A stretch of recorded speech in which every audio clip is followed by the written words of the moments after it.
Hi, I'm Brett Ralston, founder and CEO of Evolved, and I'm here with Christopher Larson and Samuel Riggs to explain to you how we're going to bring tailored educational learning plans to students across the state of Wyoming. This idea came from when I was watching YouTube and looking at my recommended video feed. I was curious as to how they knew what kinds of videos I wanted to watch. How were they able to gauge my interest? And it turns out they have an algorithm that monitors your watch time, types of videos you view, video interaction, and websites you visit, and they use this to tailor these videos towards you. But they also use this to tailor advertisements at you. So I was thinking, how can we do this in schools? Where how can we take student learning preferences, take their understandings of classroom materials, and combine that with machine learning and big data to target educational resources towards them that benefit their education? YouTube's algorithm predicts 70% of what is watched. I believe that we can do this with educational resources. So with Sam's expertise in financials and Christopher's background in computer science and my passion in education, we came up with this mission of personalizing education for all Wyoming students. So why isn't this in education, we asked. So personalized education is the future. As machine learning and data collection get better, it's going to be imperative to bring this technology into classrooms. We didn't leave iPads and Google Chromebooks out of classrooms when we got those. We used the technology that we have to better education. And there's a company called Squirrel AI in China that's actually working with getting AI in classrooms, and they are able to see a 20% increase in academic performance when providing an AI mentor that tailors their lesson plans to them in their schools. And that is amazing to see in the world that we live in today, and to see that we have this technology and can use it for those reasons. And the problems why it can be difficult to do this is that educators need the time and resources to implement these individualized learning plans. They're only one teacher and they're doing the best they can. And it's hard to spread yourself thin when you have students that are maybe way behind on the material or way ahead. How do we help them both?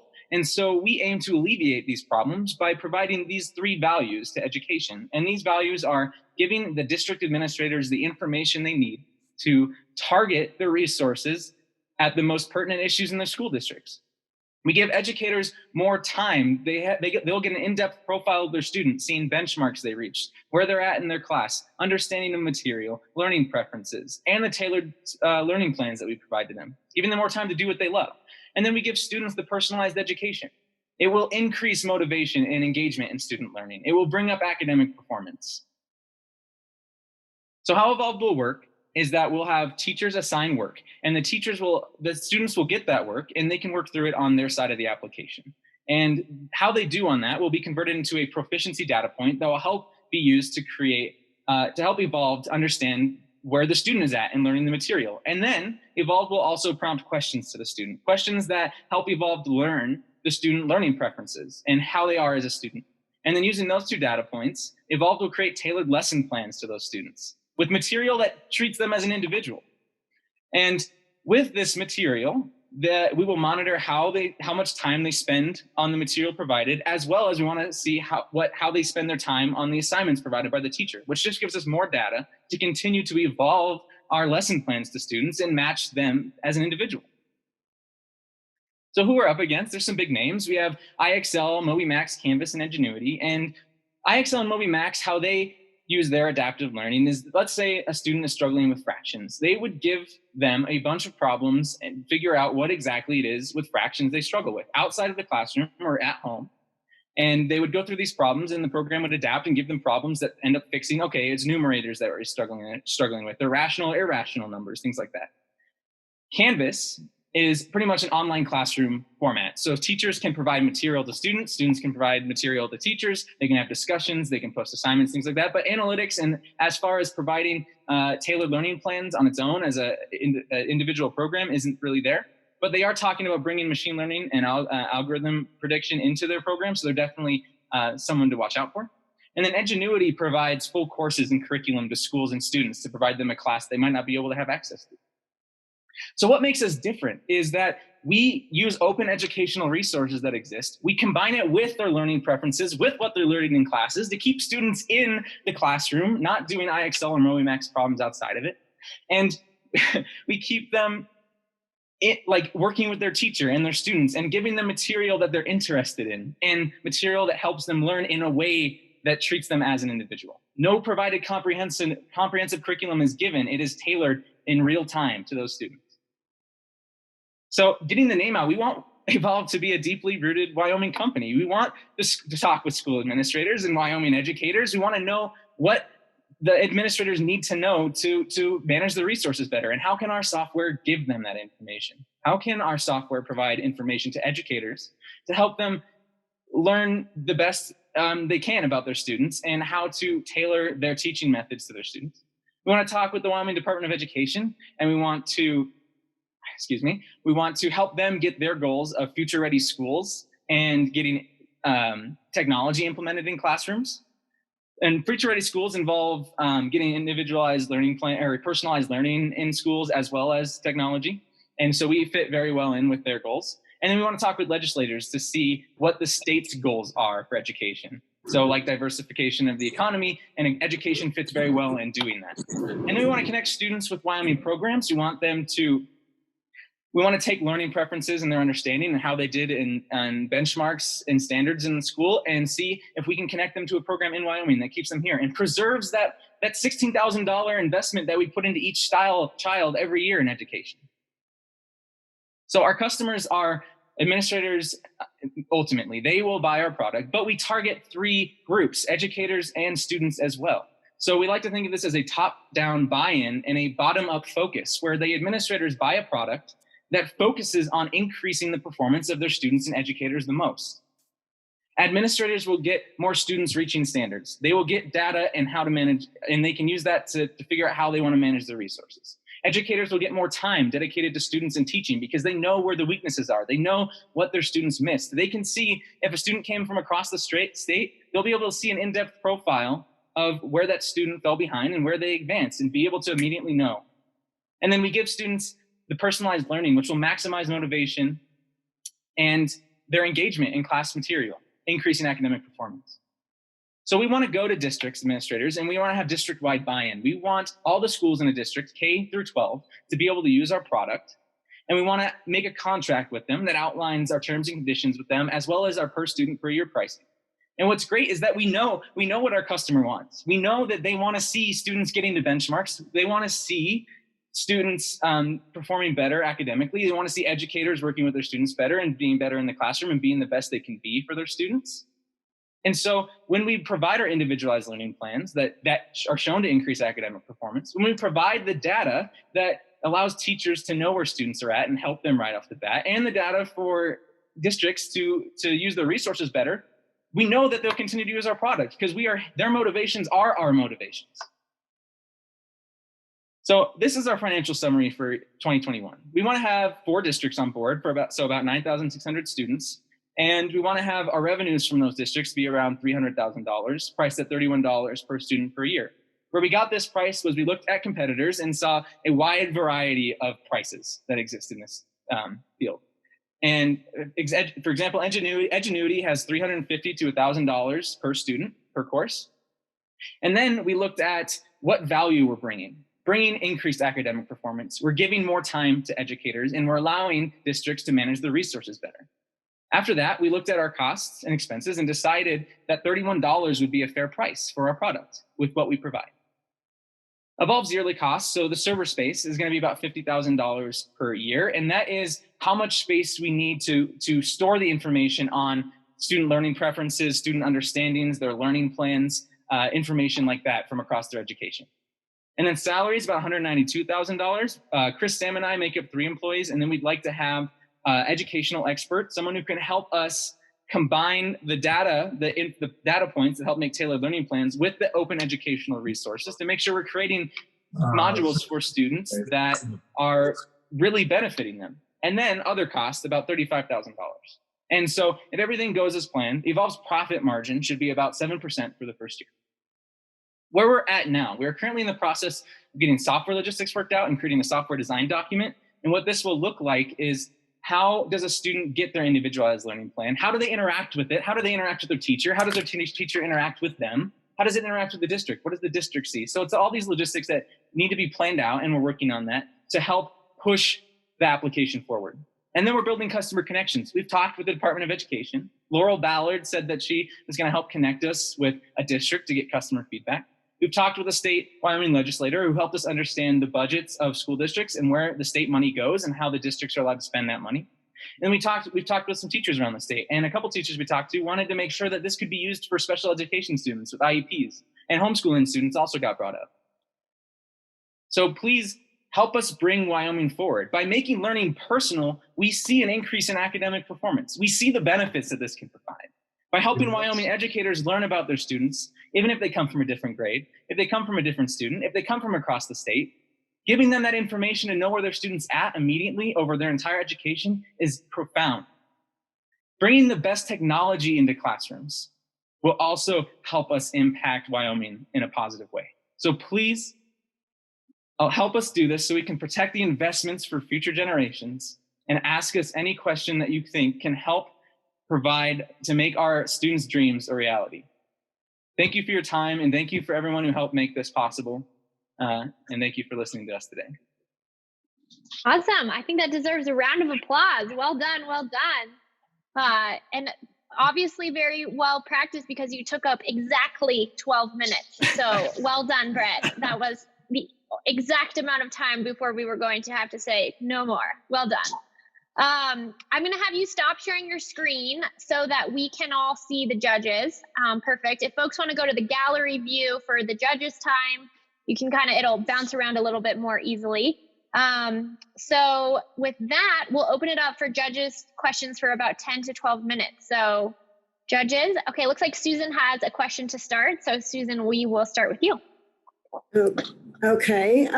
Well, the last 8 weeks or so have significantly changed education, or just what we've gone through with COVID.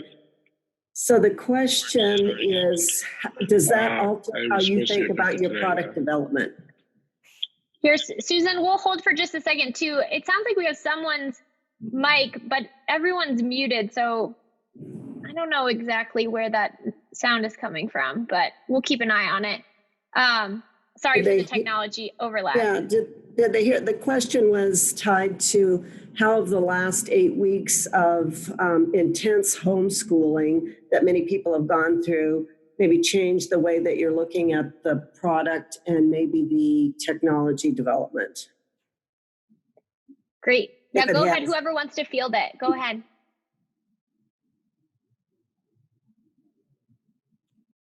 Sorry, I muted them for just a minute. Sorry, technical difficulties. Go ahead and use sign language to unmute these questions to answer these questions. Well, I'll take this minute to say, if you're an audience member and you have a question for this team, do type it into the chat window to send questions here so that they can push them forward. Okay, it looks like you guys are unmuted from there. So whoever wants to take that question, go for it. Yeah, I can do that. COVID has been a kind of a bittersweet time for us. So I've heard from parents who are like, wow, I don't know how to homeschool at all. And I think that it kind of puts an application like this into a vision of saying, wow, this can really help parents learn how their student learns. So that's been really good for us, and a really good, putting it in really good light and showing that there's applications technology that can help us do this. But however, on the other side, it's also been hard to get in contact with educators. So yeah. Okay, other questions from the judges? Stephen, go ahead. Hi, good presentation. Enthusiastic. I like that. Thank you.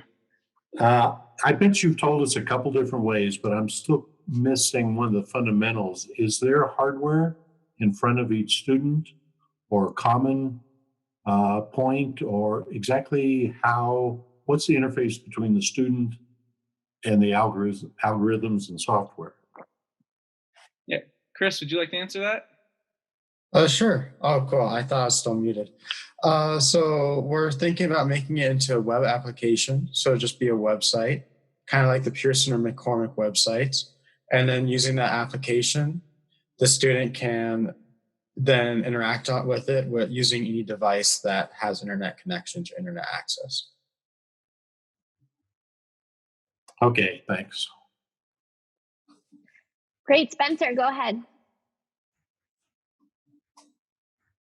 Yeah, great presentation. Just a couple quick questions. The first one that kind of struck me, I thought your price point of $31 per student seems really, really, really low.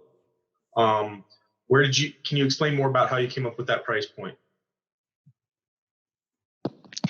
Yeah, so We came up with that price point. A lot of it was trying to justify not only how much benefit that we're bringing to the teachers, because we're trying to estimate a lot off of the district budgets as well.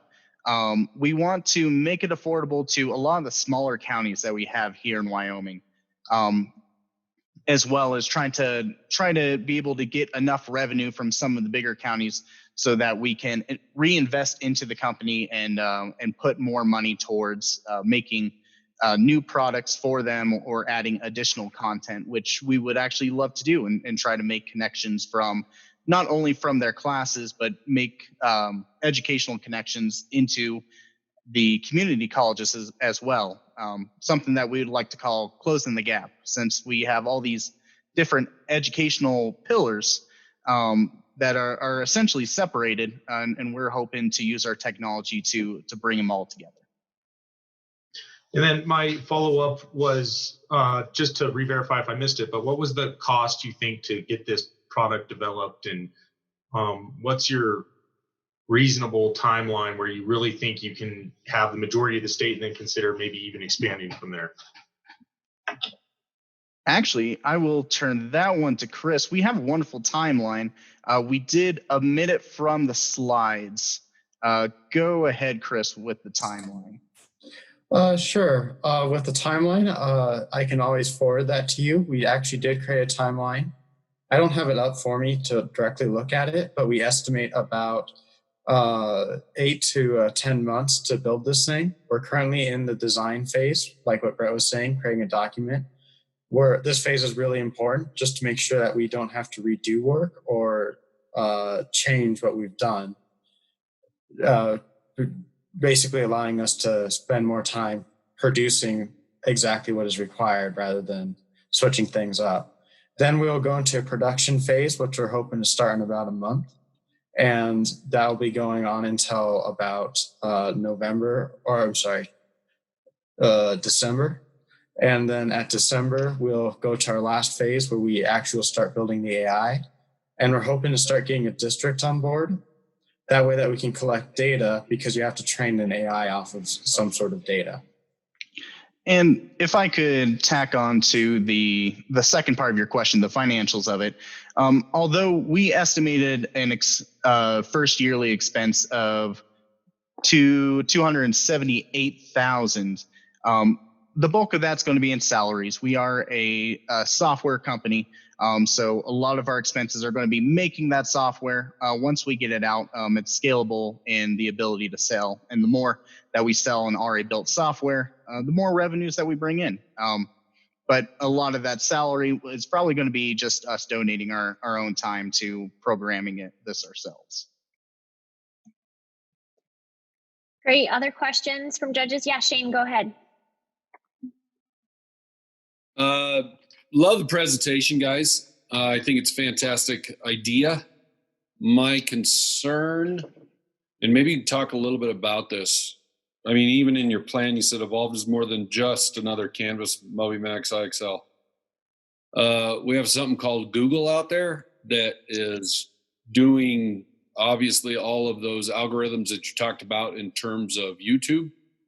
What makes you think 5 guys in Laramie, Wyoming are going to be able to keep up with that robust level of back-end AI to tailor this stuff? I mean, I love the idea. Don't hear me wrong. The idea is fantastic, but it just seems to me to tailor something specifically to work in conjunction with classroom teachers, it's going to take a hell of a lot more than 5 guys in a basement in Laramie. So talk to me a little bit about that.